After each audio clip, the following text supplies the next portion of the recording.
Greetings and bienvenue, Midnight Crew. Thank you for returning to this broadcast, and welcome to new viewers joining us for the first time.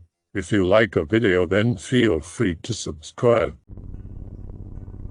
Got a story I told on here some years ago mixed in with a few others. Sitting at my computer, unwinding after a long shift at work. It's around 2:30 a.m. Feeling tired, opt to get up and go to bed. My computer was in the dining room of the house I was living in at the time, so I had to walk to the other end of the house to go to my room. Turn off lights as I walk through the house, so it gets pretty dark since the ambient light outside was poor. Walking through the living room, there's just enough light to make out where the walls to the hallway are and avoid bumping into any of the furniture. As I'm walking, I get that sort of instinctive feeling to lean or take a step to avoid an obstacle that you haven't fully registered being there. In my tired days, I glance over to what I thought I was about to bump into and say something like, "Excuse me," for no good reason. Eyes adjust and see the silhouette of a very tall human well over 6 feet, entirely black, just standing there. Nope, .png. Speed walk to my room, shut the door and lay in bed. No sleep to be had. At some point I get curious even though I'm still feeling kinda spooked. Grab a flashlight and peek head out the door. The hallway is too dark to see that far. Shine light down the hallway. Don't see anything. I saw a lot of weird things in and around that house. Might post a couple more. Me again. Same house and around the same time of night. This one is a little different. Another night around 2 or 3 a.m. Sitting at the computer. Feeling tired but really invested in whatever I was doing. One of my feet is resting against the baseboard of the wall behind my desk. Feel some heavy movement and hear a heavy thud. Wall is an exterior wall. Around where my desk is a gate between the front and backyard. I have outdoor cats that usually will jump that fence when they come home. Realized that was way too violent to be one of the cats, even the fat one. Stand up, grab the pistol I keep nearby because it's not a great neighborhood.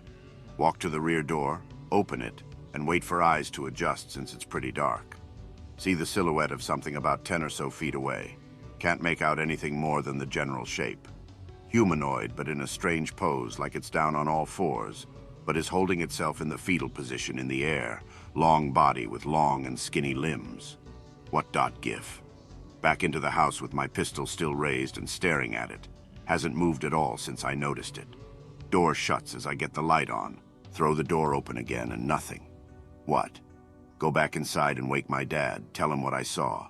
Man brings out his .45 and we investigate. Surprised he took it as serious as he did. Check the gate I'd heard, locked and otherwise normal. Go around to the other side and check that gate.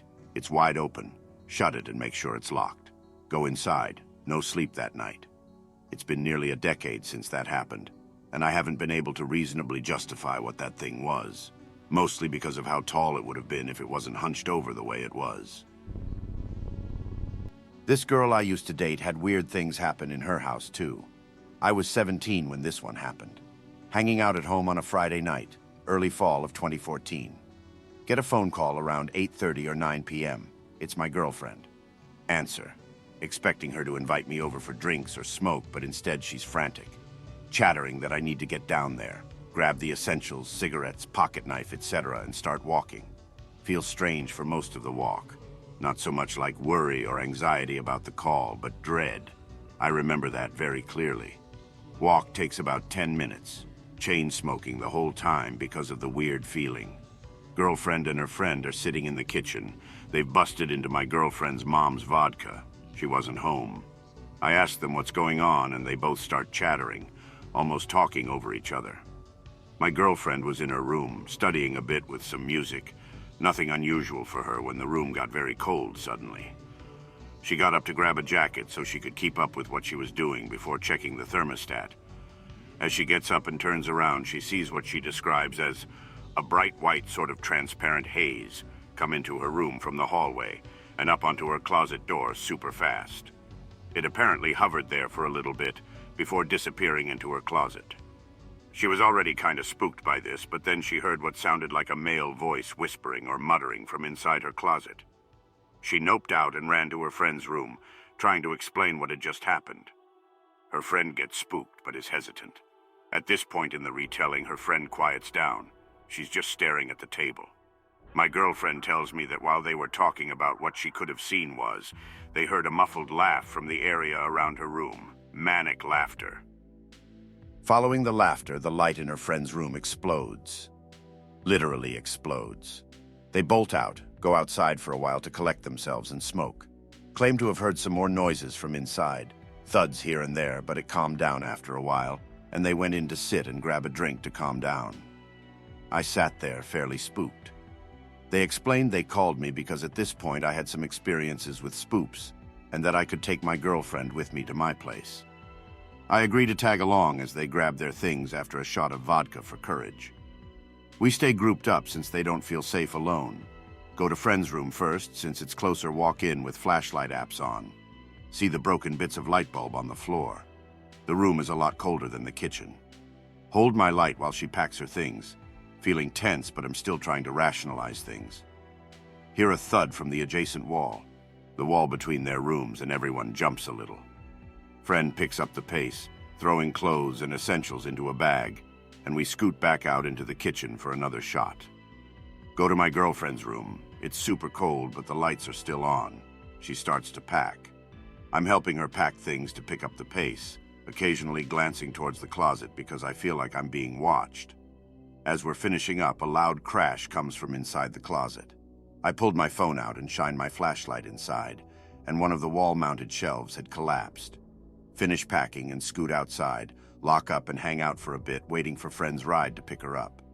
Girlfriend and I started walking home, smoking and talking a bit.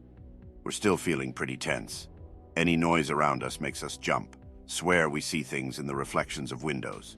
Get home, explain the situation to parents. They say it's fine if she stays for a little while. She stayed for the weekend. Had to call her mom, who had been working late that night. Sunday rolls around. Spent the weekend hanging out and just trying to take our minds off of the spooky stuff. Decide probably for the best for her to head home since her mom was going to be there. Walk over in the early evening, feeling a bit anxious but otherwise enjoying the fall weather. We get there and her mom is hanging out at the table, smoking and messing with her phone. She tells us that she hadn't seen or heard anything when she got home that night, but she didn't doubt what girlfriend had told her. Explains that the house was owned by her brother prior to her. That's how she ended up owning it. Brother was troubled and struggled with mental illness and drug addiction. He was always getting worse as time went on. He would roam around the house, breaking stuff and throwing fits as he did so. He lived alone most of the time, except for the few times he had roommates. He hit a breaking point, and in one of his fits, he killed himself in the closet of girlfriend's bedroom. One of the roommates said he was just laughing and then stopped.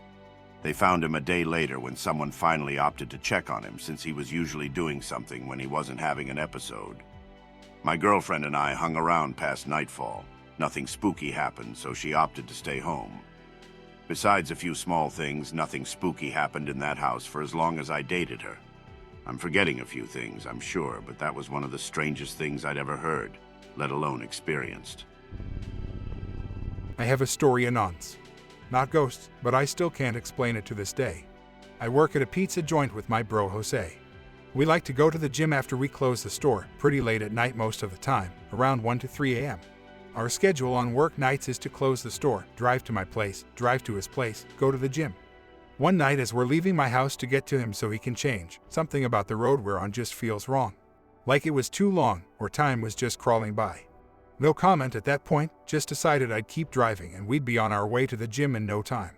Get to his house no problem, get water, get to pet his dog for a second. Hit the road in my Honda Civic around 1:30, I wanna say, not too late for us.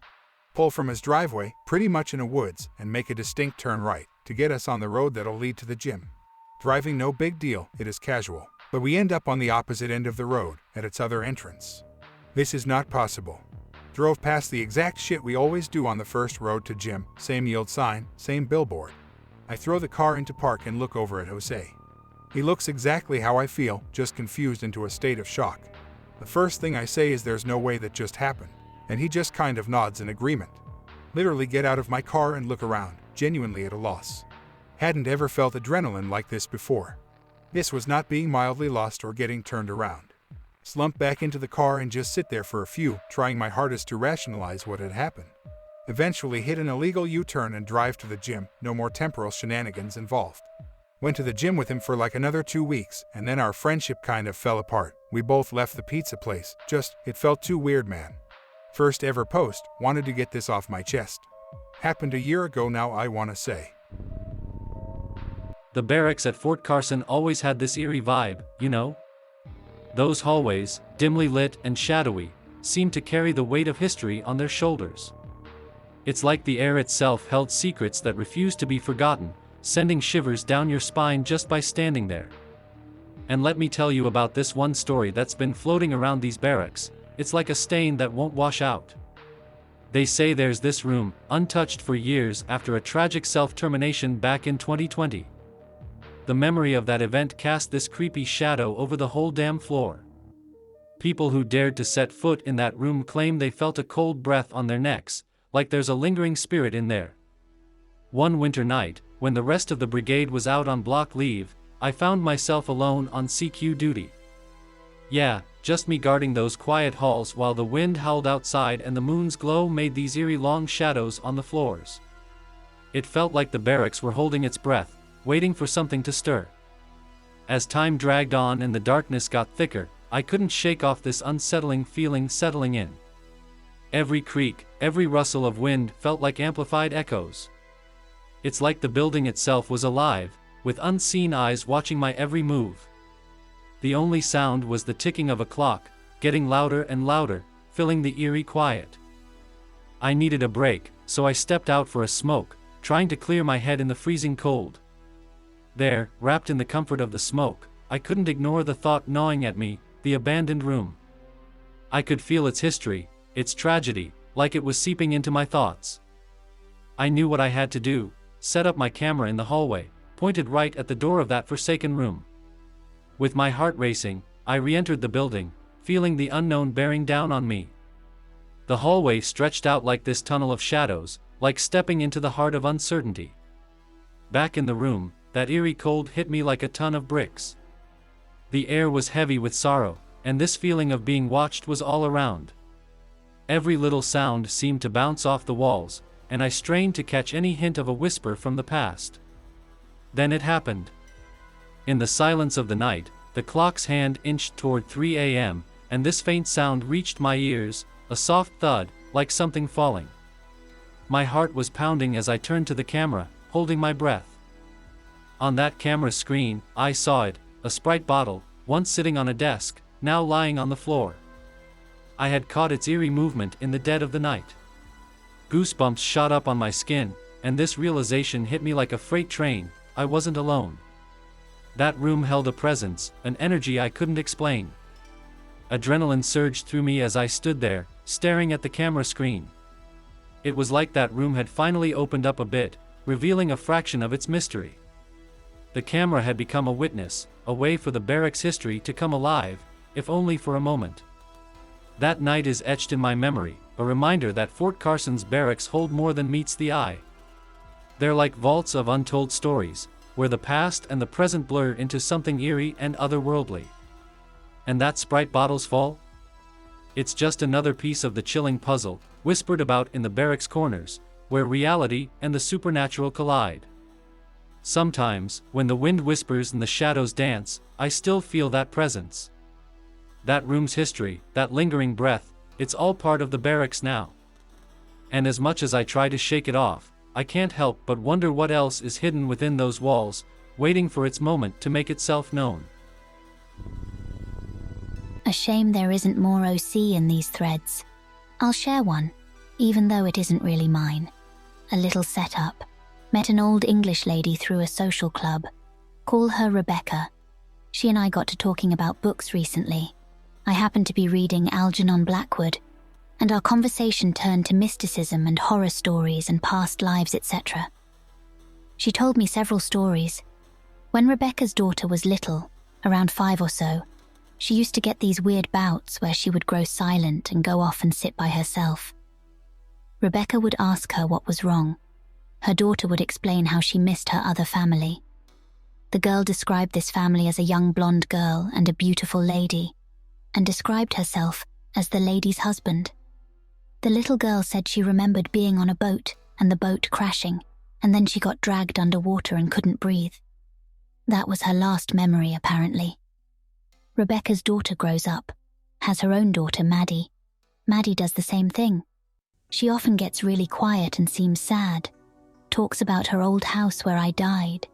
Maddy describes how someone broke into the house one night and killed her in her sleep. Very heavy shit for a kid to say, so the subject is always avoided. But one day Maddy complains of a sharp pain in her neck, says in an offhanded way, "That's where the person stabbed me when I died." Coincidentally, Maddy has a very clear dark birthmark in this same spot, occasionally complains of pain there. Rebecca concludes by telling me about shadow people in her childhood home. Whenever she was alone, she saw them. Basically said they were tall shadows, humanoid in shape, but incredibly slender and tall enough to reach the ceiling. They used to walk around the house hunched over, paying no attention to her. Then they'd disappear. Always happened when she was alone, although her sister later told her she'd seen something similar, but apparently she only ever saw them once. Not paranormal spookies, but is X. Little local museum in town. Don't even know it exists, but go in one day when I'm passing by and have no plans. Was a lot of mining here and lots of the stuff on display reflects that. One case has some old open books with writing on that is difficult to read and some trinkets. Fortunately, there's a write-up in the same case that tells the story, which is as follows. Back in 1890, some miners were working when a section of the tunnel they were in collapsed at the rear. No one was injured and instead it opened up into a massive cave. The floor was around 20 feet down, so they got some ladders and investigated. In the floor, one of them removed some dirt and the letters INESUL could be read, but not the rest of it. It was difficult to see much of anything with gas lamps, but they knew something was awry given the cave had been sealed up for who knows how long.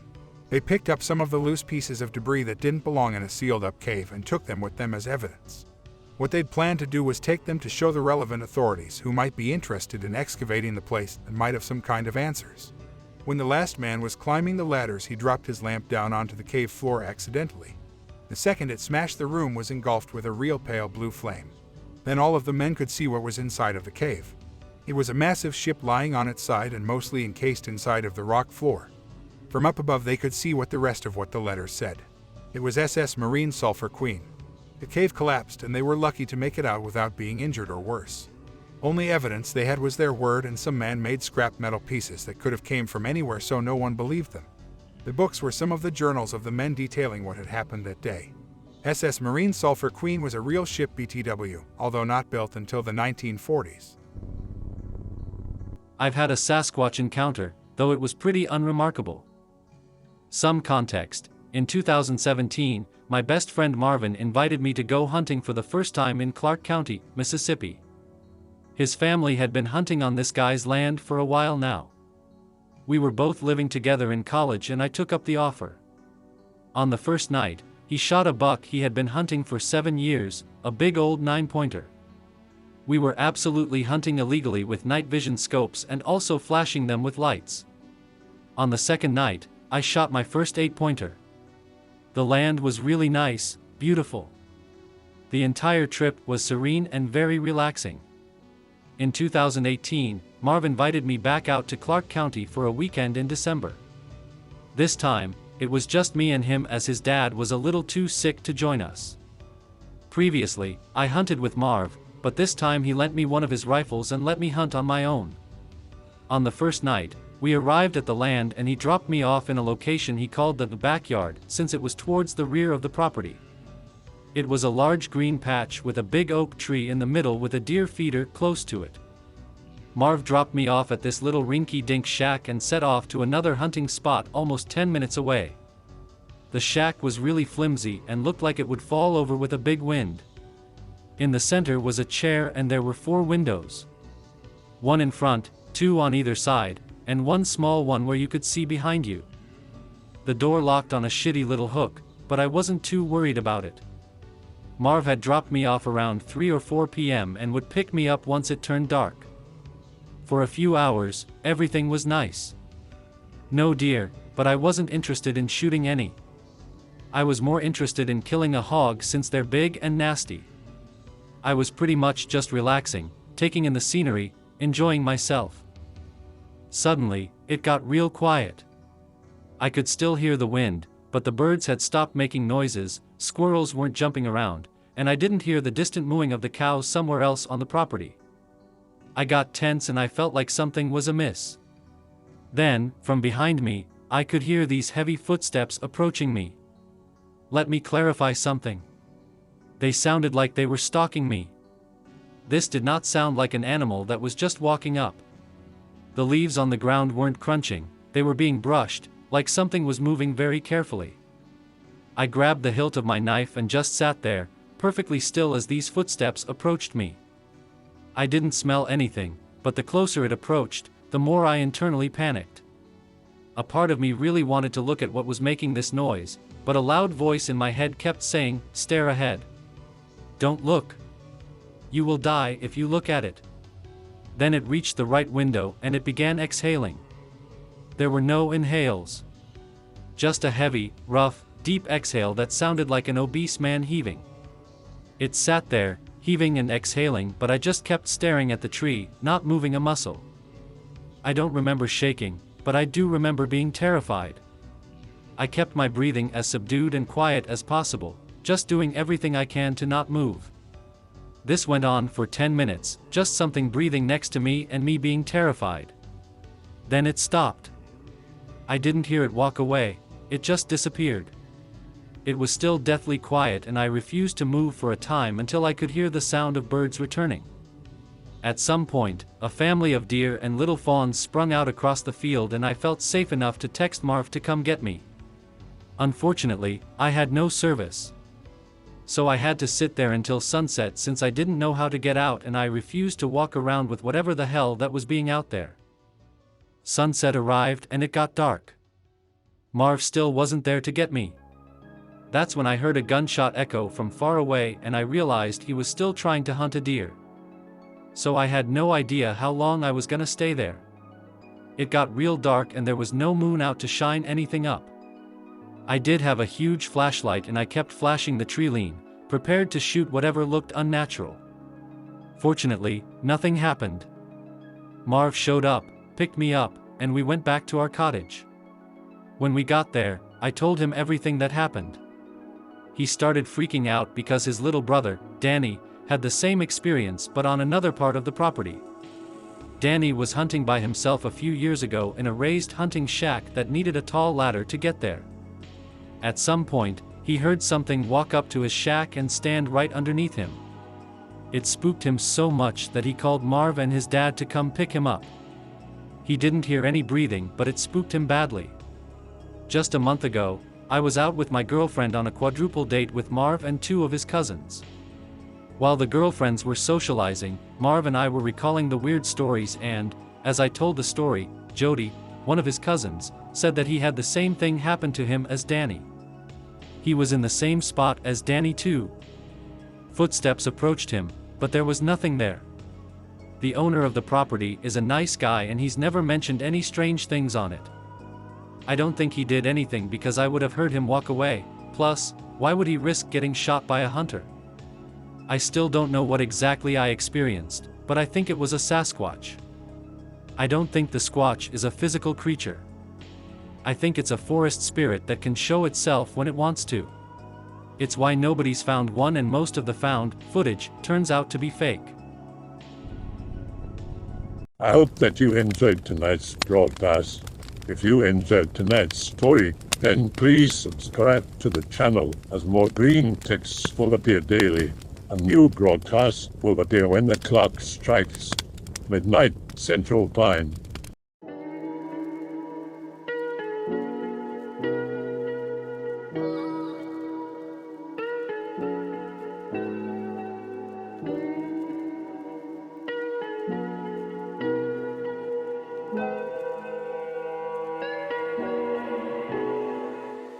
Remember to check out the Odyssey page in the description for a second archive of the channel's videos. There's also a Rumble archive as a backup.